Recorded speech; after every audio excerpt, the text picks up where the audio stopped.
નમસ્કાર, CN24 news સાથે હું છું વિવેક. શરૂઆત કરીશું હેડલાઇન્સથી.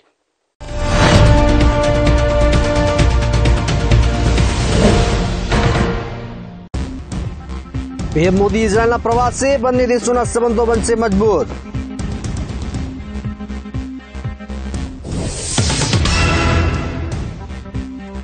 મહિલાઓ અંગે ટિપ્પણી મુદ્દે વિશ્વાસ સામે ફરિયાદ. વિશ્વાસ પર મહિલાઓને સમાન ગણવાનો આરોપ.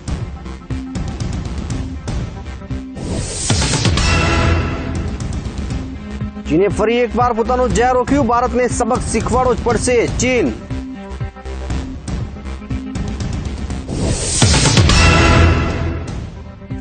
અને SC/ST વિરુદ્ધ ટિપ્પણી પડશે મોંઘી. અપમાનજનક ટિપ્પણી ગણાશે દંડનીય.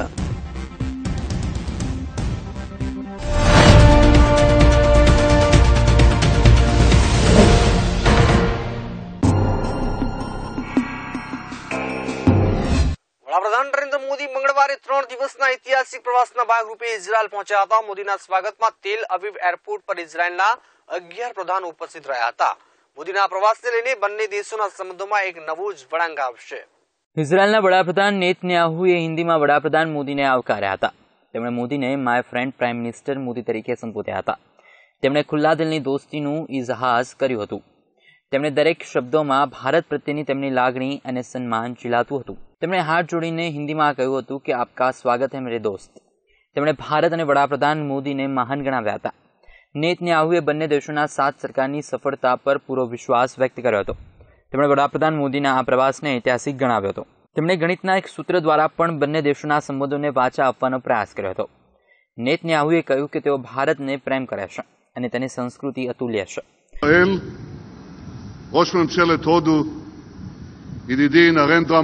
ત્યારબાદ વડાપ્રધાન મોદીએ ગ્રાન્ડ વેલકમ પર આભાર વ્યક્ત કરતા સંબોધન કર્યું હતું. તેમણે હિબ્રુ ભાષામાં પોતાના ઉદ્બોધનની શરૂઆત કરી હતી.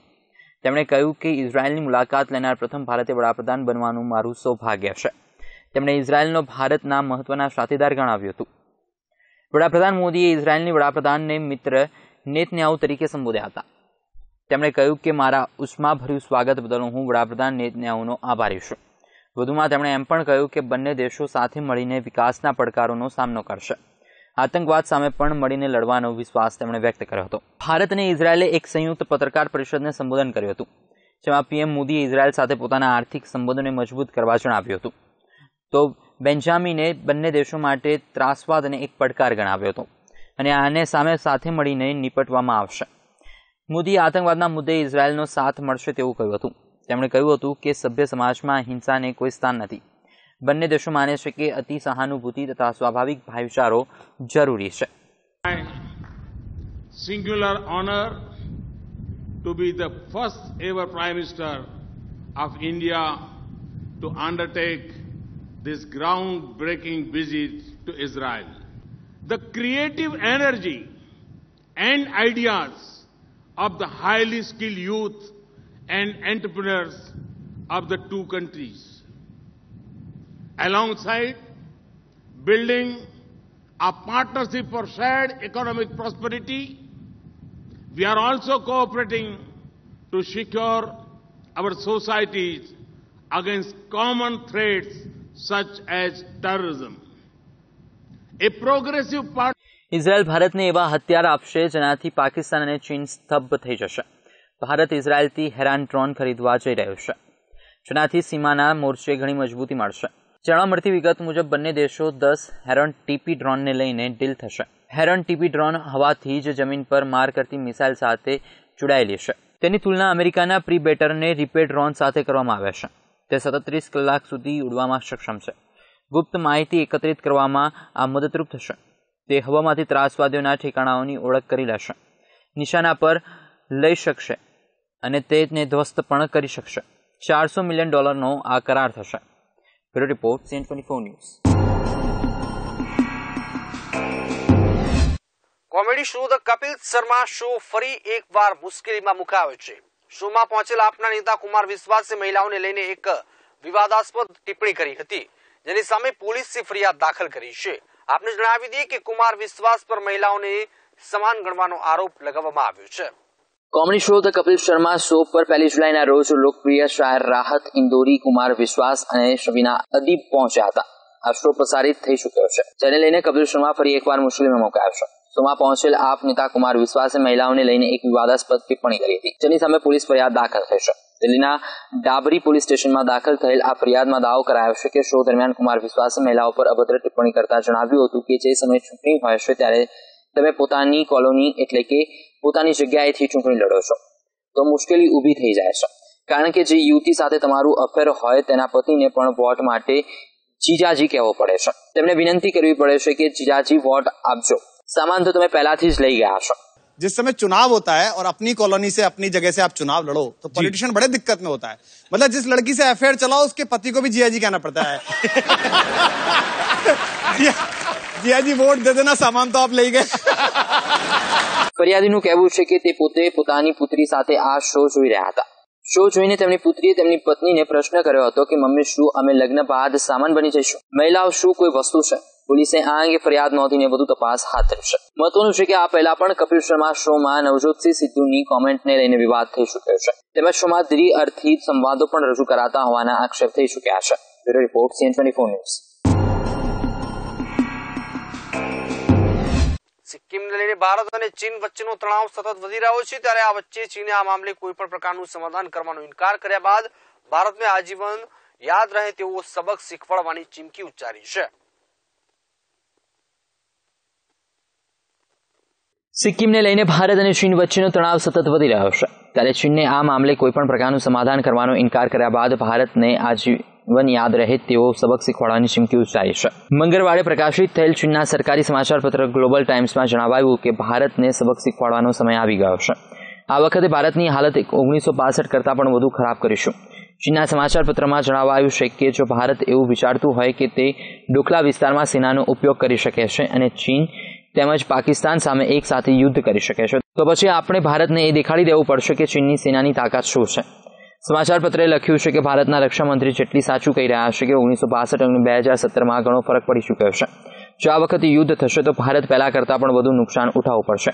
ચીનનું માનવું છે કે જો ડોકલાક વિસ્તારમાં તણાવ ઘટાડો હશે તો ભારતીય સેના એ પીછેહટ કરવી પડશે, નહીં તો ચીન સૈન્ય કાર્યવાહી કરશે. મહત્વનું છે કે આ વિસ્તારમાં ભારતીય વિસ્તારમાં ઘૂસણખોરી કરનાર ચીન ઉલટાનું ભારત પર જ ઘૂસણખોરીનો આક્ષેપ કરી રહ્યો છે. ચીનની આ પ્રકારની પ્રતિક્રિયાથી સ્પષ્ટ થઈ ગયું છે કે ચીન અત્યારે ભારત સાથે લડી લેવાના મૂડમાં છે. ચીન અત્યારે ડોકલાક વિસ્તારમાં રોડનું બાંધકામ કરી રહ્યું છે, તેમજ તેનો વિરોધ કરવા માટે ભારત અને ભૂતાનને ઉશ્કેરી રહ્યું છે. તેનું કહેવું છે કે ભારતનો ઉદ્દેશ ચીનને ડોકલાક વિસ્તારમાં વિવાદમાં ફસાવવાનો છે. Report CN24 news. Social networking site Facebook પર પોસ્ટ કરવામાં આવેલા વાંધાજનક તસવીરો બાદ પશ્ચિમ બંગાળના ઉત્તર પરંગણા જિલ્લાના લશીરહાટ સબ ડિવિઝનના બાદુરિયા વિસ્તારમાં કોમી હિંસા ભડકી ઉઠી હતી. આ હિંસાએ ઉગ્ર સ્વરૂપ ધારણ કર્યું છે. પશ્ચિમ બંગાળમાં ફેસબુક પર વાંધાજનક પોસ્ટ બાદ કોમી હિંસા ભડકી ઉઠી છે. હિંસામાં જિલ્લા પોલીસ વડા ભાસ્કર મુખર્જી, સબ ડિવિઝન પોલીસ અધિકારી અને કેટલાક પોલીસકર્મીઓ સહિત મોટી સંખ્યામાં લોકો ઘાયલ થયા છે. પોલીસ અધિક્ષકની ગાડી પર કેટલાક કોમીવાદી તત્વોએ હુમલો કર્યો હતો. સમગ્ર વિસ્તારમાં કલમ 144 લાગુ પાડવામાં આવી છે. અસરગ્રસ્ત વિસ્તારોમાં ઇન્ટરનેટ સેવાઓ બંધ કરી દેવામાં આવી છે. મોટા પાયે મારપીટ, તોડફોડ અને આગચંપી સહિત કેટલાક ધાર્મિક સ્થળો પર પણ હુમલો થયા છે. ઠેર ઠેર લોકોએ પથ્થરમારો કર્યો છે. એક ખાસ કોમના લોકોએ ફેસબુક પર પોસ્ટ કરવામાં આવેલા તસવીર સામે ઉગ્ર વિરોધ નોંધાવતા તેમણે સમીક સરકાર નામના એક યુવાનના ઘરે આગ ચાંપી દીધી હતી. સ્થિતિ પર કાબુ લેવા માટે સત્તાવાળાઓએ હાવરા, હુગલી અને કોલકાતામાં મોટી સંખ્યામાં પોલીસ દળોને તૈનાત કરી દીધા હતા. BSFના જવાનોને પણ ઉતારવામાં આવ્યા છે. તમામ જિલ્લાઓમાં એલર્ટ જારી કરાયું છે. સ્થાનિક સૂત્રોના જણાવ્યા અનુસાર બાદુરિયા પોલીસ સ્ટેશનના રુદ્રપુર ગામના એક સમીક નામના યુવકને પોતાના ફેસબુક પેજ પર એક ચોક્કસ ધર્મના ગ્રંથ પર વાંધાજનક ટિપ્પણી અને તસવીરો પોસ્ટ કરી હતી, જેનો ઉગ્ર વિરોધ થયો હતો. Bureau report CN24 news. Arunachal પ્રદેશમાં એરફોર્સનું એક હેલિકોપ્ટર ગુમ થયું છે, જેમાં 3 લોકો હતા. ઇન્ડિયન એરફોર્સનું હેલિકોપ્ટર પાપુન પેરે જિલ્લાના સગાલી નજીક અદ્રશ્ય થયું. હેલિકોપ્ટરે ગુમ થયાના બપોરે 3:50 પર કોન્ટેક્ટ કર્યો હતો. હેલિકોપ્ટર પૂર રાહત માટે મોકલવામાં આવ્યું હતું. પૂરના કારણે સાગલી અને ઈટાનગર વચ્ચેનો માર્ગ બંધ થતા ત્યાં ફસાયેલા અસહાય મુસાફરોને લાવવા માટે તૈનાત કરવામાં આવ્યું હતું. કેન્દ્રીય પ્રધાન કિરણ રિજિજુએ જણાવ્યું હતું કે ઉત્તર પૂર્વમાં ખરાબ હવામાન છે, હું સલામત છું, પરંતુ એરફોર્સના હેલિકોપ્ટરને શોધવા માટે સમગ્ર તંત્રને કામે લગાડવામાં આવ્યું છે. મુખ્યમંત્રી પ્રેમા ખાંડુ અને રાજ્ય સરકારે હેલિકોપ્ટરને શોધવા માટે સ્થાનિકોની મદદ લીધી છે. આ પહેલા મંગળવારે જ કેન્દ્રીય મંત્રી કિરણ રિજિજુના હેલિકોપ્ટરને ખરાબ હોવાના કારણે કટોકટીની પરિસ્થિતિમાં ઇટાનગરમાં ઉતારવામાં આવ્યું હતું. આ ઘટનામાં કેન્દ્રીય પ્રધાનને કોઈ ઈજા થઈ નહોતી. MI-7T-V5 હેલિકોપ્ટરમાં રિજિજુ અને 7 અન્ય મુસાફરો અને ક્રૂ સભ્યો હતા. હેલિકોપ્ટર ગુવાહાટીથી અરુણાચલ પ્રદેશ જઈ રહ્યું હતું. ત્યારે બપોરે ભારે વરસાદ અને ધુમ્મસને લીધે ફ્લાઇટ અસરગ્રસ્ત થઈ હતી, જેના લીધે 3:30 કલાકે ખેતરમાં ઇમરજન્સી લેન્ડિંગ કરવામાં આવ્યું હતું. હેલિકોપ્ટરને પાયલટે ખરાબ હવામાં 10 મિનિટ રાખીને કટોકટીમાં હેલિકોપ્ટરનું ઇટાનગરના એક નાના ખેતરમાં ઉતારણ કર્યું હતું.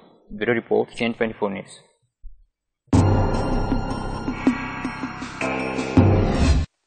SC અને ST સમુદાયના કોઈ પણ વ્યક્તિ વિરુદ્ધ સોશિયલ મીડિયા કે પછી કોઈ ગ્રુપમાં ચેટ કરતી વખતે અપમાનજનક વાતો કરવી એ દંડનીય ગુનો છે તેવું દિલ્હી હાઈકોર્ટે જણાવ્યું છે. એક સુનાવણી દરમિયાન દિલ્હી હાઈકોર્ટે જણાવ્યું કે સોશિયલ મીડિયામાં અનુસૂચિત જાતિ કે અનુસૂચિત જનજાતિ વિરુદ્ધ ટિપ્પણી કરવી અયોગ્ય છે. સોશિયલ મીડિયામાં અનુસૂચિત જાતિ એટલે કે SC અને અનુસૂચિત જનજાતિ એટલે કે ST સમુદાયની કોઈ પણ વ્યક્તિ વિરુદ્ધ અપમાનજનક વાત કરવી મોંઘી પડી શકે છે અને એ વ્યક્તિ કાયદાકીય મુશ્કેલીમાં પણ ફસાઈ શકે છે. દિલ્હી હાઈકોર્ટે આ મામલે સુનાવણી કરતા કહ્યું કે SC અને ST સમુદાયના કોઈ પણ વ્યક્તિ વિરુદ્ધ સોશિયલ મીડિયા કે પછી કોઈ ગ્રુપમાં ચેટ કરાતી અપમાનજનક વાતો કરવી એ દંડનીય ગુનો છે. દિલ્હી હાઈકોર્ટે જણાવ્યું હતું કે SC અને ST એક્ટ 1989ના આ સમુદાયના લોકો સામે સોશિયલ મીડિયા પર કરવામાં આવતી જ્ઞાતિવાદ કમેન્ટને પણ લાગુ પડે છે. કોર્ટે આ વાત એક ફેસબુક પોસ્ટને લઈને દાખલ કરેલી અરજી પર સુનાવણી દરમિયાન કહી હતી.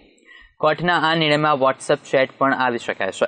જોકે કોઈ અપમાનજનક કોમેન્ટને પોસ્ટ કર્યા બાદ પ્રાઇવસી સેટિંગ પબ્લિક કરી દેવામાં આવે છે તો પણ તેને SC/STની એક્ટ કલમ 3(1) હેઠળ સજાપાત્ર માનવામાં આવશે. Bureau report CN24 news. હાલ રોકાઈશું એક બ્રેક માટે. આપ જોતા રહો CN24 ન્યૂઝ. ક્રાઇમ અને ક્રિમિનલ પર કાયદાનો શિકંજો, ઘટના અને ગુનેગારો ઉપર રહેશે બાજ નજર. કોણ નિર્દોષ અને કોણ ગુનેગાર, હવે થશે ગુનાઓનો પર્દાફાશ. દરેક ઘટનાઓ ઉપરથી ઉઠશે પડદો. ક્રાઇમની સચોટ ખબર માત્ર CN24 ન્યૂઝ પર. Crime spot.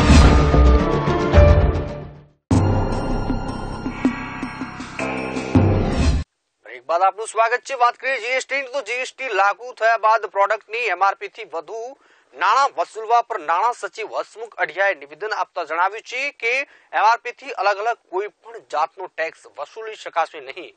જો MRP થી વધુ ભાવ હશે તો મેન્યુફેક્ચરે ઓછામાં ઓછા 2 સમાચાર પત્રોમાં જાહેરાત આપવી પડશે અને પેકેટ પર સુધારેલ MRP લખવી પડશે. જીએસટી લાગુ થયા બાદ કોમોડિટી સપ્લાય અને તેના ભાવ પર નજર રાખવા માટે સરકારે એક કમિટીની રચના કરી છે. જીએસટી સંબંધિત આશંકાઓને દૂર કરતા નાણાં સચિવ હસમુખ અઢિયાએ જણાવ્યું હતું કે અત્યાર સુધી 2,02,000 લોકોએ જીએસટીના રજીસ્ટ્રેશન માટે અરજી કરી છે. જીએસટી લાગુ થયા બાદ પ્રોડક્ટની MRP થી વધુ નાણાં વસૂલવા અંગે અઢિયાએ જણાવ્યું હતું કે જીએસટી લાગુ થતા હવે રિયલ પ્રાઇસમાં સંશોધન થઈ શકે છે. જો MRP થી વધુ ભાવ હશે તો મેન્યુફેક્ચર ઓછામાં ઓછા 2 સમાચાર પત્રોમાં જાહેરાત આપવી પડશે અને પેકેટ પર સુધારેલ MRP લખવી પડશે. ભાવ ઘટે તો જાહેરાત આપવાની જરૂર નથી, પરંતુ પેકેટ પર સુધારેલ MRP લખવી ફરજિયાત છે. તમામ ચીજવસ્તુઓની MRPમાં જ તમામ ટેક્સ આવી જશે. આ માટે અલગથી કોઈપણ પ્રકારના ટેક્સની વસૂલી કરી શકાશે નહીં. અઢિયાએ જણાવ્યું હતું કે જ્યારે જથ્થાબંધ વેપારીઓના નાના વેપારીઓને સામાન વેચે છે ત્યારે સરકાર તે સામાન પર ટેક્સ લઈ લેશે, જેથી 20 લાખથી ઓછું વાર્ષિક ટર્નઓવર ધરાવતા વેપારીઓને જીએસટી રજીસ્ટ્રેશન કરાવવાની કોઈ જરૂર નથી. અઢિયાએ જણાવ્યું હતું કે જીએસટીનો અમલ યોગ્ય રીતે થાય તેના પર નજર રાખવા માટે 15 વિભાગોના સચિવોની એક કમિટી બનાવવામાં આવી છે. કુલ 175 અધિકારીઓ માટે આ કામ કરી રહ્યા છે. દરેક અધિકારી પાસે 5 જિલ્લાની જવાબદારી છે. જીએસટી બાદ કિંમતો અને સપ્લાય પર સરકાર સીધી નજર રાખી રહી છે.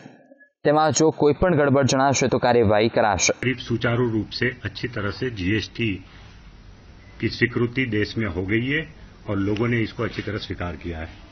जहां तक रूल्स और नोटिफिकेशन जारी करने की बात है, सब स्टेट गवर्नमेंट ने अदर देन जम्मू कश्मीर जितने भी रूल्स को नोटिफाई करना था या नोटिफिकेशन निकालने थे वो जैसे सेंट्रल गवर्नमेंट ने किया उसी नोटिफिकेशन को SGST एक्ट में नोटिफाई कर दिया है. सो वो भी खबर हमारे पास आ गई है कि उसमें कोई दिक्कत नहीं है. We are closely monitoring the price situation and supply situation. Cabinet secretary ने एक सेंट्रल मॉनिटरिंग कमेटी बनाई है जिसमें 15 डिपार्टमेंट के सेक्रेटरीज मेंबर्स हैं, जो मेन डिपार्टमेंट है जिनका कंज्यूमर के साथ ताल्लुक है। ऐसे 15 डिपार्टमेंट के सेक्रेटरीज उसमें मेंबर है। लोगों को सही मायने में पता चले कि भाई किस कमोडिटी में कितना टैक्स कम हुआ है, वो कंज्यूमर को बताने के लिए हमने कुछ मीडिया कैंपेन भी शुरू की है, जो आप देख रहे होंगे। उसमें से एक एडवर्टाइजमेंट जो आज के अखबारों में है, उसमें पहले क्या था और अब क्या है, वो कंपैरिजन भी हमने कुछ आवश्यक चीजों के लिए किया है। Bureau report CN24 news. Supreme કોર્ટે હાઈવે પર દારૂના વેચાણ પર મૂકવામાં આવેલા પ્રતિબંધ મામલે મહત્વની સ્પષ્ટતા કરી છે। કોર્ટે જણાવ્યું કે શહેરની અંદર આમ પણ વાહનોની ઝડપ ખૂબ ધીમી હોય છે, જેથી સ્ટેટ હાઈવે શહેરની અંદરથી પસાર થતો હોય તો કેટલા વિસ્તાર માટે આ પ્રતિબંધ લાગુ પડશે નહીં। સુપ્રીમ કોર્ટે હાઈવે પર દારૂના વેચાણ પર મૂકવામાં આવેલા પ્રતિબંધ મામલે મહત્વની સ્પષ્ટતા કરી છે। કોર્ટે જણાવ્યું હતું કે જો કોઈ સ્ટેટ હાઈવે શહેરની અંદરથી પસાર થતો હોય તો તેટલા વિસ્તાર માટે આ પ્રતિબંધ લાગુ પડશે નહીં। કોર્ટે જણાવ્યું હતું કે શહેરની અંદર આમ પણ વાહનોની ઝડપ ખૂબ ધીમી હોય છે, જેથી આ કાયદાનો અમલ અહીં કરવાની જરૂર નથી। જોકે આ છૂટછાટમાં બાયપાસ હાઈવેનો સમાવેશ નહીં થાય। સુપ્રીમ કોર્ટ દ્વારા તમામ સ્ટેટ અને નેશનલ હાઈવેની 500 મીટર સુધીના વિસ્તારમાં દારૂના વેચાણ પર પ્રતિબંધ મૂકવામાં આવેલો છે। આ સંદર્ભે એક અરજી પર સુનાવણી દરમિયાન કોર્ટે આજે જણાવ્યું હતું કે શહેરની અંદરથી પસાર થતા અને શહેરથી દૂર આવેલા હાઈવે વચ્ચે ઘણું અંતર છે। હાઈવેનો મતલબ એવો થાય છે કે જ્યાં ખૂબ જ ઝડપથી ગાડીઓ ચાલતી હોય, જેથી આ પ્રતિબંધ શહેરોની અંદરથી પસાર થતા રસ્તા પર લાગુ પડી શકે નહીં। જ્યારે કોર્ટે પોતાના પ્રતિબંધ અંગે સ્પષ્ટતા કરતા જણાવ્યું કે હાઈવેના 500 મીટરના અંતરમાં દારૂના વેચાણ પર પ્રતિબંધ મૂકવાના પાછળનો ઉદ્દેશ્ય લોકોને દારૂ પીને ઝડપી ડ્રાઇવિંગ કરતા રોકવાનો છે। કોર્ટે ઉમેર્યું હતું કે અમારો ઉદ્દેશ્ય માત્ર એટલો જ હતો કે હાઈવે પર દારૂ મળે નહીં, જેથી દારૂ પીને વાહન ચલાવવાથી સર્જાતી દુર્ઘટનાઓને રોકી શકાય। ચીફ જસ્ટિસે આ મામલે વધુ સુનાવણી 11 જુલાઈ પર મુલતવી રાખી છે। Bureau report CN24 news. કેન્દ્ર સરકાર ટૂંક જ સમયમાં લગ્નનું રજીસ્ટ્રેશન ફરજિયાત બનાવવા માટે નવો કાયદો લાવી શકે છે।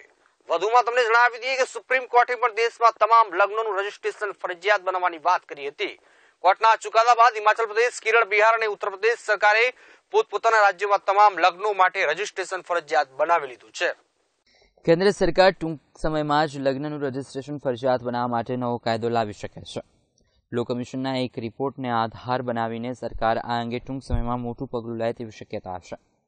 આ પહેલા ઉત્તર પ્રદેશની યોગી સરકાર આ મામલે મોટું પગલું ભરી ચૂકી છે। તેમજ સુપ્રીમ કોર્ટે પણ દેશમાં તમામ લગ્નનું રજીસ્ટ્રેશન ફરજિયાત બનાવવાની વાત કરી હતી। કોર્ટના આ ચુકાદા બાદ હિમાચલ પ્રદેશ, કેરળ, બિહાર અને ઉત્તર પ્રદેશ સરકારે પોતાના રાજ્યોમાં તમામ લગ્નો માટે રજીસ્ટ્રેશન ફરજિયાત બનાવ્યું છે। ત્યારે હવે કેન્દ્રની ભાજપ સરકાર પણ યુનિફોર્મ સિવિલ કોડ લાગુ કરવાની દિશામાં આગળ વધી રહી છે, જે બાબતના ભાગરૂપે લગ્નનું રજીસ્ટ્રેશન ફરજિયાત બનાવવામાં આવી શકે છે। આ માટે સરકારે લો કમિશનના એક રિપોર્ટને માધ્યમ બનાવ્યું છે, જેમાં જણાવાયું છે કે લગ્નનું ફરજિયાત રજીસ્ટ્રેશન ન થતું હોવાને કારણે લગ્ન સંબંધિત કેસોમાં પાછળથી ઘણી સમસ્યાઓ ઊભી થાય છે। આ રિપોર્ટમાં કોઈ સમુદાયને નિશાન બનાવાયો નથી, પરંતુ લગ્નનું રજીસ્ટ્રેશન ન થયું હોવાને બાબતે ચિંતા વ્યક્ત કરવામાં આવી છે। મહત્વનું છે કે મોદી સરકાર પહેલા UPA 2 સરકારે પણ રાજ્યસભામાં આ પ્રકારનું એક બિલ લાવવાનો પ્રયત્ન કર્યો હતો।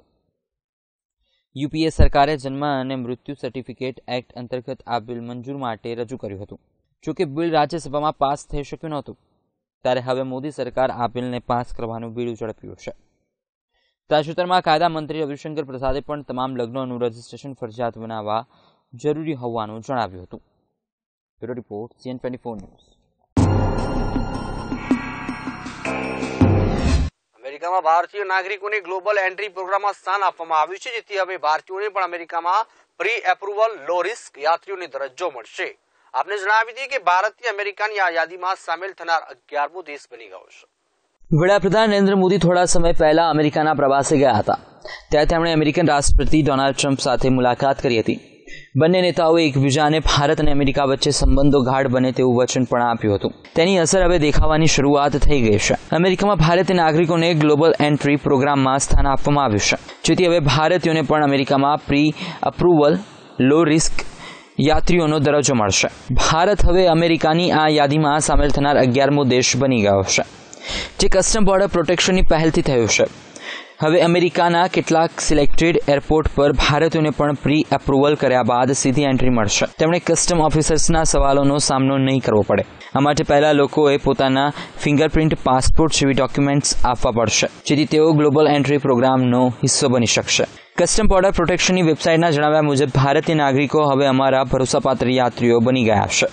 ઉલ્લેખનીય છે કે ગ્લોબલ એન્ટ્રી હેઠળ અમેરિકાના કુલ 53 એરપોર્ટ છે અને 15 પ્રી એપ્રુવલ લોકેશન છે. ભારત સિવાય આ સુવિધા Argentina, Columbia, Germany, Mexico, Netherland, Panama, Singapore, Switzerland જેવા દેશોને મળી રહી છે. મહત્વનું છે કે વડાપ્રધાન મોદીએ હાલમાં અમેરિકાની મુલાકાત લીધી હતી, જ્યાં તેમણે રાષ્ટ્રપતિ ટ્રમ્પ સાથે મુલાકાત કરી હતી અને બંને દેશો વચ્ચે વેપાર, આતંકવાદથી જોડાયેલા મુદ્દાઓ પર વાત થઈ હતી. Bureau report, CN24 news. દેશભરમાં જીએસટી લાગુ થવાને કારણે કેટલાક સેક્ટરોને ભારે નુકસાનનો સામનો કરવો પડ્યો છે. દેશના મોટાભાગના મેન્યુફેક્ચરિંગ યુનિટમાં અત્યારે પ્રોડક્શન લગભગ ઠપ થઈ ગયું છે, જેની સીધી અસર ટ્રાન્સપોર્ટ બિઝનેસ પર પડી છે. અત્યારે ટ્રાન્સપોર્ટ બિઝનેસ સંપૂર્ણપણે ઠપ થઈ ગયો છે. દેશભરમાં જીએસટી લાગુ થવાને કારણે કેટલાક સેક્ટરોને ભારે નુકસાનનો સામનો કરવો પડી રહ્યો છે. દેશના મોટાભાગના મેન્યુફેક્ચરિંગ યુનિટમાં અત્યારે પ્રોડક્શન લગભગ ઠપ થઈ ચૂક્યું છે. આ ઉપરાંત રિટેલર્સ અને ડીલર્સ પણ માલ ખરીદતા પહેલા વેઇટ અને વોચની નીતિ અપનાવી રહ્યા છે, જેની સીધી અસર ટ્રાન્સપોર્ટ બિઝનેસ પર પડી રહી છે. અત્યારે ટ્રાન્સપોર્ટ બિઝનેસ સંપૂર્ણપણે ઠપ થઈ ચૂક્યો છે. સામાન્ય હેરફેરનું કામ સાવની બરાબર થઈ ગયું છે, જેથી ટ્રાન્સપોર્ટ કંપનીઓએ પોતાનો ખર્ચ ઘટાડવો પણ મુશ્કેલ બન્યો છે. જીએસટી લાગુ થવાના 1 મહિના પહેલાથી આ પ્રકારની સ્થિતિ છે. તેમજ જીએસટી લાગુ થયા બાદ પણ ફેક્ટરીઓ માલ બનાવતી નથી કે તેની ખરીદી પણ થતી નથી. અત્યારે મોટાભાગના ડીલર્સ અને વેપારીઓ પોતાની પાસે રહેલ સ્ટોક ખાલી કરવાનો પ્રયત્ન કરી રહ્યા છે. નવા માલની ખરીદી ન થતા હજારો ટ્રકો અત્યારે અટવાઈ પડી છે. પહેલાથી જ જીએસટીનો બોજો સહન કરી રહેલ ટ્રાન્સપોર્ટ કંપનીઓ પાસે અત્યારે ડ્રાઈવરો અને અન્ય કર્મચારીઓને ચૂકવવા માટે પણ પૈસા નથી. તેમજ હજી આગામી 1 મહિના સુધી બજારમાં આ જ પ્રકારની મંદી રહેવાની શક્યતા છે, જેના કારણે ટ્રાન્સપોર્ટ ઉદ્યોગને વધુ નુકસાન થવાનો ડર સતાવી રહ્યો છે. દેશના અલગ અલગ મોટા માર્કેટો પર જીએસટીની અસર સ્પષ્ટ દેખાઈ રહી છે. મોટી ટ્રાન્સપોર્ટ કંપનીઓના ગોડાઉનો પણ ખાલી પડ્યા છે. મલિક ટ્રાન્સપોર્ટના સંચાલકનું કહેવું છે કે ઈદ પહેલાથી જ બજારમાં મંદી ચાલી રહી છે. વર્ષો બાદ પ્રથમ વખત એવી ઈદ જોવા મળી કે જેમાં કોઈ કામકાજ જ નહોતું. અમારા લગભગ 60% ટ્રક રોજનો સામાનનો સપ્લાય કરતા હતા, પરંતુ અત્યારે આ તમામ ટ્રક પાર્કિંગમાં પડ્યા છે, જેથી ટ્રક ડ્રાઈવર અને અન્ય કર્મચારીઓની રોજીરોટી સામે પણ સવાલ ઊભા થયા છે. કેમેરામેન હેમંત ગાયકવાડ સાથે પાર્થ શાહ, CN24 ન્યૂઝ, અમદાવાદ. ગુજરાતમાં યોજાનાર વિધાનસભા ચૂંટણીમાં વડાપ્રધાન નરેન્દ્ર મોદીનું બ્રાન્ડ ભાજપનો મંત્ર હશે. આ મંત્રને વેગ આપવા માટે પાર્ટી અધ્યક્ષ અમિત શાહ રાજ્યમાં ઘણા સ્તરની બેઠક પણ આયોજિત કરી ચૂક્યા છે. ત્યારે વધુ એક વખત તેઓ 9 જુલાઈથી 3 દિવસના અમદાવાદ પ્રવાસે આવી રહ્યા છે અને આપણે જણાવી દઈએ કે આ દરમિયાન તેઓ જમીની સ્તરે લોકો સુધી જોડવા માટેની રણનીતિ તૈયાર કરશે. ડિસેમ્બરમાં ગુજરાતમાં યોજાનાર વિધાનસભા ચૂંટણીમાં વડાપ્રધાન નરેન્દ્ર મોદીનું બ્રાન્ડ ભાજપનો મંત્ર હશે. પાર્ટીના સિનિયર નેતાઓના જણાવ્યા મુજબ આ બ્રાન્ડ પર જાતિ અને વર્ગની સીમા લાગુ પડતી નથી. આ મંત્રને વેગ આપવા માટે પાર્ટી અધ્યક્ષ અમિત શાહ રાજ્યમાં ઘણા સ્તરની બેઠક પણ આયોજિત કરી ચૂક્યા છે, જેથી ચૂંટણી પ્રચારમાં સંગઠનની મજબૂતાઈ જાણી શકાય. તે 9 જુલાઈથી 3 દિવસના અમદાવાદના પ્રવાસે આવી રહ્યા છે. આ દરમિયાન તે સૌથી સારા ઉમેદવારો અંગે નિર્ણય કરશે અને જમીનની સ્થળે લોકો સુધી જોડાવા માટેની રણનીતિ તૈયાર કરશે. પાર્ટીની ગત બેઠકમાં શાહે મધ્ય ગુજરાતના 8 જિલ્લાઓના કાર્યકર્તાઓને દરેક મતદાતા સુધી પાર્ટીનો સંદેશ પહોંચાડવાની જવાબદારી સોંપી હતી. શાહે કાર્યકર્તાઓને પણ યાદ અપાવ્યું હતું કે વડાપ્રધાન નરેન્દ્ર મોદીને રાજ્યમાં 150 બેઠકો જીતીને ભેટ આપવાની જવાબદારી તેમની બની છે. ભાજપના એક સિનિયર નેતાએ નામ ન જાહેર કરવાની શરતે જણાવ્યું હતું કે રાજ્યમાં આ વખતે 150 બેઠક જીતવા માટેની તૈયારી પહેલાથી શરૂ કરી દેવામાં આવી છે. સમગ્ર ચૂંટણી નરેન્દ્ર મોદીની બ્રાન્ડ વેલ્યુ પર લડવામાં આવશે. રાજ્ય અને દેશ માટે મોદીએ કરેલ કામ અને તેમણે જે રીતે ગુજરાત અને ભારતને જ વિદેશમાં ચમકાવી છે તે બાબતોને આગળ રજૂ કરીને લોકો પાસે વોટ માંગવામાં આવશે. છેલ્લા 15 વર્ષમાં ગુજરાતમાં એવું પ્રથમ વખત બની રહ્યું છે કે જ્યારે નરેન્દ્ર મોદીની ગેરહાજરીમાં ચૂંટણી લડાઈ રહી છે. જોકે અપ્રત્યક્ષ રૂપે તેમની હાજરી હંમેશા ગુજરાતમાં રહેવાની છે. Bureau report, CN24 news. સમાચારની સમાપ્ત કરીશું. વધુ સમાચાર અને ન્યૂઝ અપડેટ માટે આપ ખાસ જોડાયેલા રહો CN24 ન્યૂઝ સાથે. નમસ્કાર.